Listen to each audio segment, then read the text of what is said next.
I tried for a month to have more than one orgasm. Usually, one orgasm is enough for me. More than just happy. Thrilled. But I had heard that women could climax more than once, and I wondered if I was missing something. Yes, I'd had more than one orgasm before, but they were usually random and happened on their own. Damn it, I wanted to learn how to do it on command. I had heard that there were ways I could do that, so I talked to some experts. It turns out that you can train yourself to become multi-organic, at least in theory. From a biological point of view, sexual health doctors say that most, if not all, women can have more than one orgasm, says sex therapist Denise Renier, Psy. D. People with vaginas have a shorter refractory period than people with penises. This means that it's easier for them to have more than one orgasm in a row without needing a break.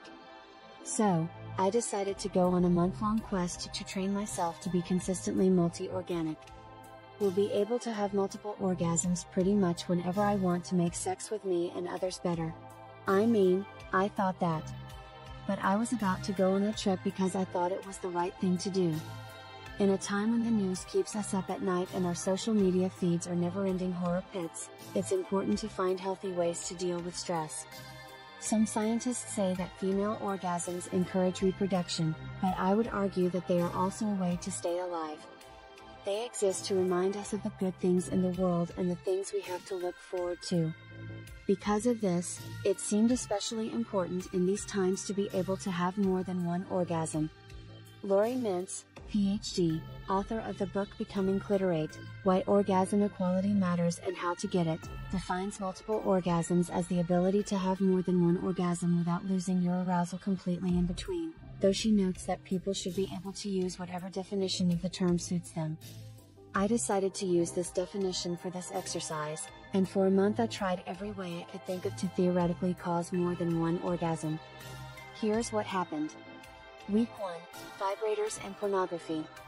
Holly Richmond, PhD, a somatic sex therapist, told me that a vibrator is a good idea for solo sex. I had asked her how I could become more than one organ, or let your partner use it on you. Since I was single and liked using vibrators, I thought this was the best way to go. I am sure that watching porn does not make you a bad feminist, so I put on the hottest consenting gangbang video I could find and used my pink Doc Johnson warming I wand vibrator. After I had an orgasm, I didn't quickly turn off my laptop and act like it never happened. Instead, I kept watching this fun movie and kept the warm, vibrating pressure on my clitoris. My first orgasm rolled into a second one like a wave. The goal has been reached. Maybe the key for me was that I had to keep going instead of giving up after one, which was what I usually did. Easy peasy. But I still had to keep going. Week 2, breathe and take it easy. I tend to get anxious, so it takes work to get my mind off of things. I feel better when I take medicine, but I know that it can become a habit, so when I can, I turn to meditation and masturbation instead. Tatiana Delapienne, who specializes in tantric sex and relationships, told me about a technique she calls the bliss breath. You want to inhale while tightening the back of your throat to make a whispering sound, she said. Then you want to exhale and let out that sound. As needed, do it again. I had one orgasm while masturbating with a different vibrator called the Satisfyer Pro 2. This toy moves air around the clitoris instead of directly on it. This time, instead of porn, I just thought about having sex with someone I care about. I used the toy again, but this time I used it along with the bliss breath technique, letting go of any tension as I exhaled. Delapienne says that the bliss breath helps you stay in your body and out of your head. If you pay attention to the sound of whispering, you can't think. It also helps spread the energy you feel when you're horny all over your body. This time, during my second orgasm, the wave was real, and I ended up squirting, which is unusual for me. And there was no need to think. Weed lube and no toys for week 3. I'm all for any reason to use weed in sex, so I asked Ashley Manta, a canosexual cannabis and sex educator, if she thought weed could help me have more than one orgasm. She told me that she is multidimensional and that weed lube, which is usually cannabis mixed with coconut oil, helped her get there. She said, "My clit was always a 1 or 2 orgasms and done situation. I'm ready for more stimulation now that cannabis oil is in the mix.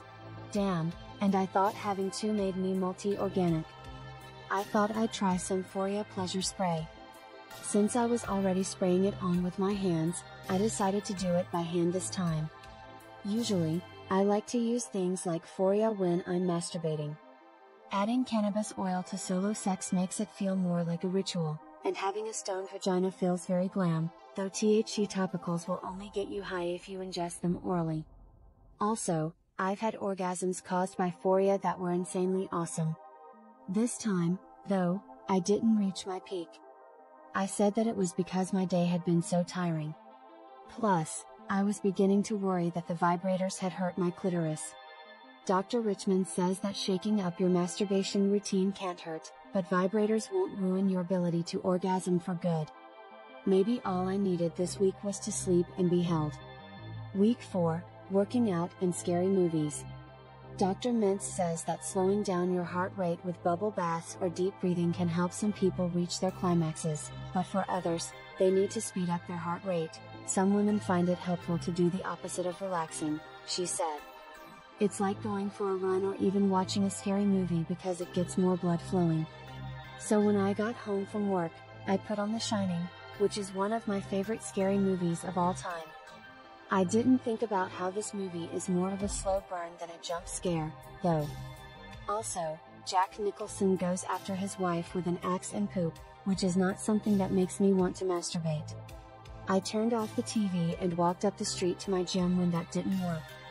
I did 30 minutes of hard cardio while listening to music, and the endorphins from the exercise combined with Rihanna's sweet voice made me feel great about myself.